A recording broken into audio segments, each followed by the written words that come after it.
This is an emergency. This episode is very serious, and here's the reason. So, if you're not aware, today, the new trailer, or the first trailer for the new James Bond film, No Time to Die, dropped. I'm going to take a minute to let that sink in for a second.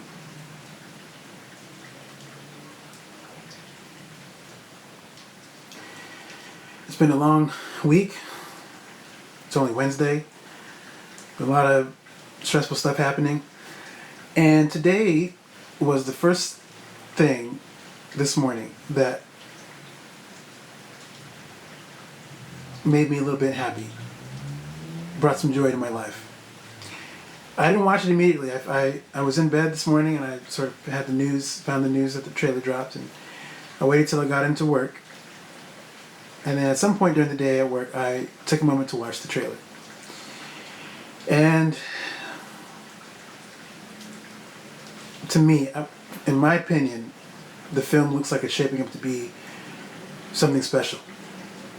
Particularly as it is the last film in Daniel Craig's series of Bond movies. As a fan, I'm obviously super excited. April can't get here fast enough. Which, by the way, just as an aside, I'm going to comment on the fact that it's coming out in April. I think that's ridiculous. It's too long a wait. Bond films for some time, depending on, at least since the Brosnan era, have been released either in November and December. The first two of Craig's films were fall films. I think Skyfall was a fall film too. I'm not quite remembering properly, but it feels like it feels weird that it's going to be in April. That's like an off month, it feels like to me, to release it. But nevertheless, it's coming out finally, and that's enough to be excited about. So I'm going to say a couple things. What am I going to talk about this trailer? It looks great. Daniel Craig is looking amazing. He's looking ready to roll. It looks like there's a good amount of dramatic tension set up, and I'm not quite sure you need much else. You got Christoph Waltz returning in the role of Blofeld. You got Rami Malek, which is ridiculous to me. Like that's sort of superstar power, particularly in the bad guy area. Christoph Waltz is already a G. You got Rami Malek, you already know is a G.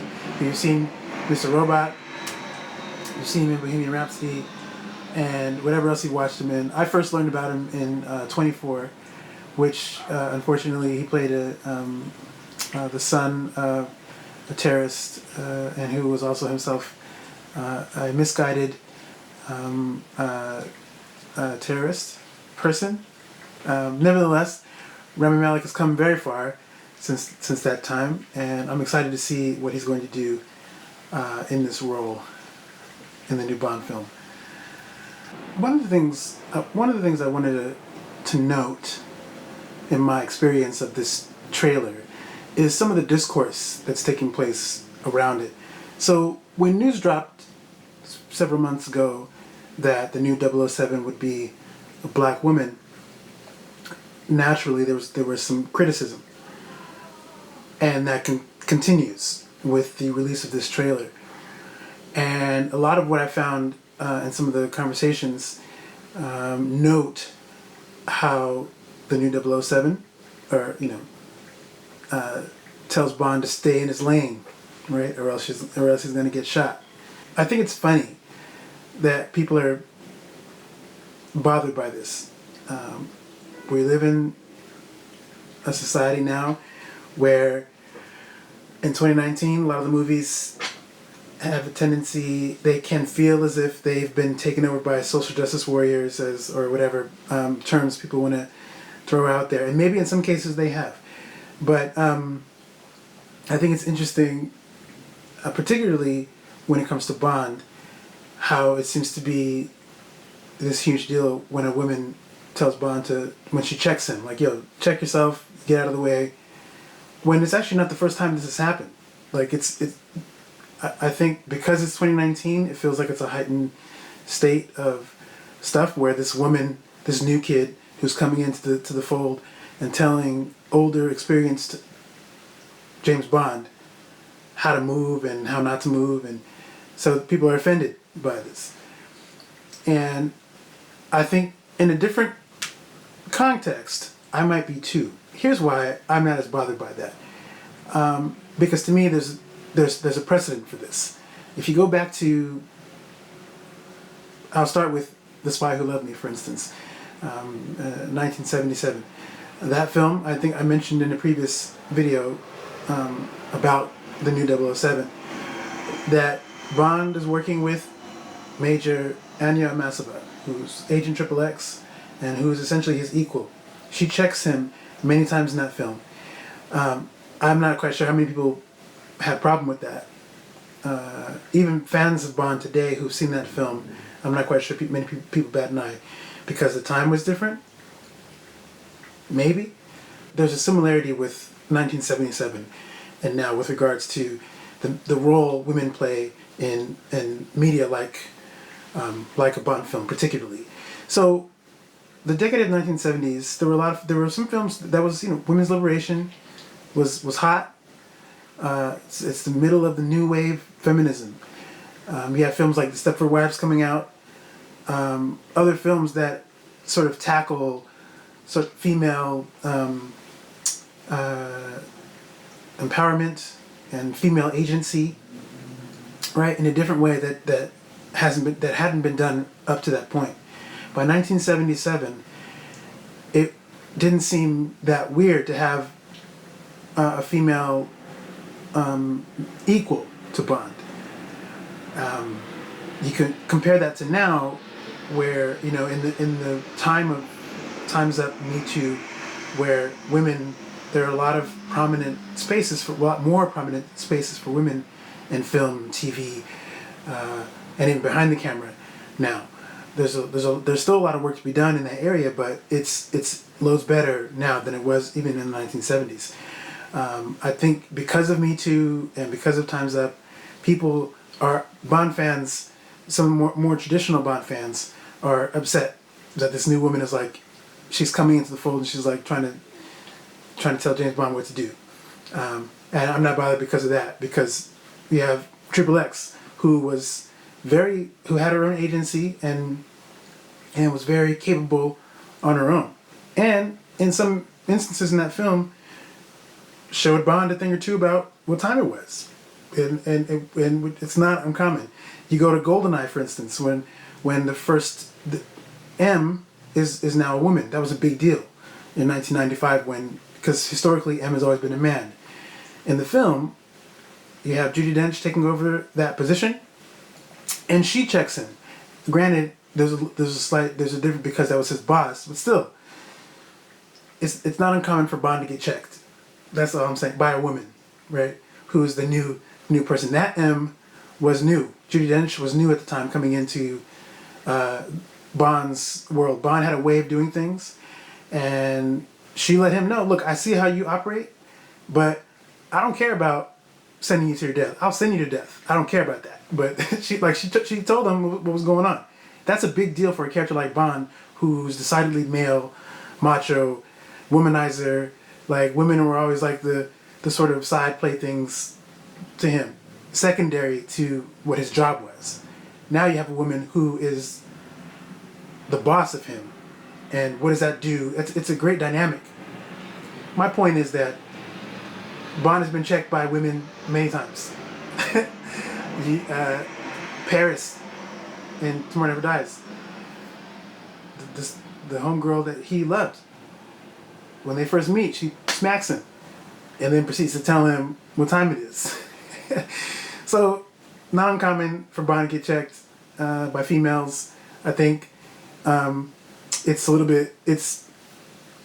that portion of the trailer where Bond's being told a thing or two by this new woman who has claimed his 00 title. is being blown out of proportion. So I think there should. This is my opinion, and I'm coming from based on what I remember from the Bond films that I've seen that have that as an examples where women who, to as far as we know, they're new to the situation, telling him a thing or two about what time it is. So people need to calm down about that. That's just my opinion. At any rate, the film looks amazing. I think it looks like it's beautifully shot. The locations look great. Looks like there's good toys. They got all the characters you need. All the Bond ingredients are there, and that's enough for me. What I'm curious about is, like most people are probably curious about, who's doing the theme song, one, and then who's scoring this picture, right? Is Thomas Newman coming back? Is there a new player in the mix who's going to be scoring the situation? They've got a big job ahead of them. Not only are you scoring a Bond film, right, which is in itself a massive undertaking, right? Like any film, though, scoring any movie is a job. It's a deal. But this particular film is Bond, right? So off top, it needs to be bombastic at certain places. It needs to live up to the high octane sort of blockbustery sort of, and also just sort of stylistic nature of the James Bond films. It's got a huge legacy to uphold. And on top of that, this is the last film of Daniel Craig's tenure, which means it also has to close out Daniel Craig's films. It's sort of it's the finale. If you look at Daniel Craig's body of Bond films as a whole, this is the film that's going to end all of that. So musically, it needs to reflect that. So whoever's scoring that stuff is in for it. And you know these people, the actors, they're going to act the heck out of it, and the music is going to have to match up with what caliber of acting we're getting on screen. From the more intimate, dramatic pieces to the action beats, to the more tense, the fight sequences, all that stuff. Music's got a lot of work to do. So I'm excited. Either way, I'm excited for it. So that's all I have to say really on that. I had to make this video today. I was super excited to see the trailer, and I saw it, and I'm not. Some trailers you see and you feel like I don't know if that's gonna be that good. I didn't feel that with this, and I'm pleased to say that. As a Bond fan, I'm ready for it. I'm ready for this film right now, and it makes me want to. I've got to watch. I'm always. It's fall. I got to watch Bond films already anyway, so I need to make it a point before December is done to at least get a few more on there, just to be in the Bond headspace, get myself ready for 2020, when No Time to Die is poised to hit theaters. Man, it's a little bit sad because Daniel Craig's last film. I realized this actually this week. I didn't know that this is going to be. Daniel Craig has held the position for the longest time now. I think 14 years, which is previously that record was held by Roger Moore, and that was consistently doing Bond films every other year, with the exception of the space in between The Man with the Golden Gun and The Spy Who Loved Me. It's about a 3-year gap. Typically, Bond films have historically had a schedule. The first 3 or 4 are exceptions because they were coming out back to back, one every year.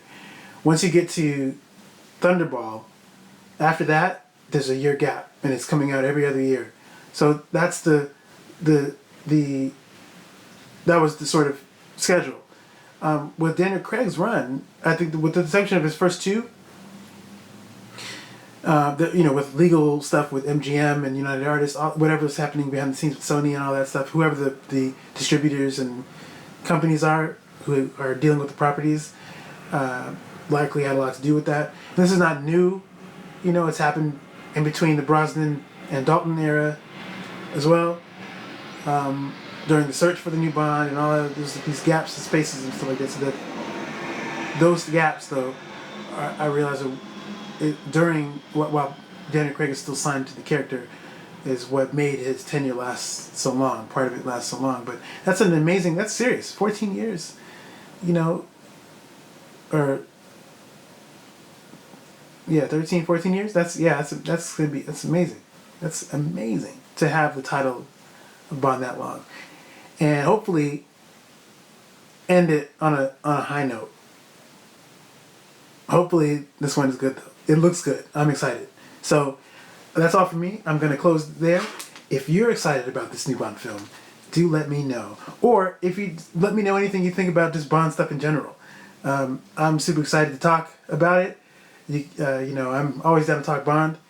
You know, man, I might just have to throw out a Bond film tonight later. But if you've made it this far in the video, thank you for watching and indulging my Bond nerdiness for a little bit. And I'll be back later with more stuff to talk about. So in the meantime, thank you again for your time. And it's raining over here now. If you're in the raining area, please stay dry. If you're in a cold area, try to get warm and have a good night. Thank you. I'm out.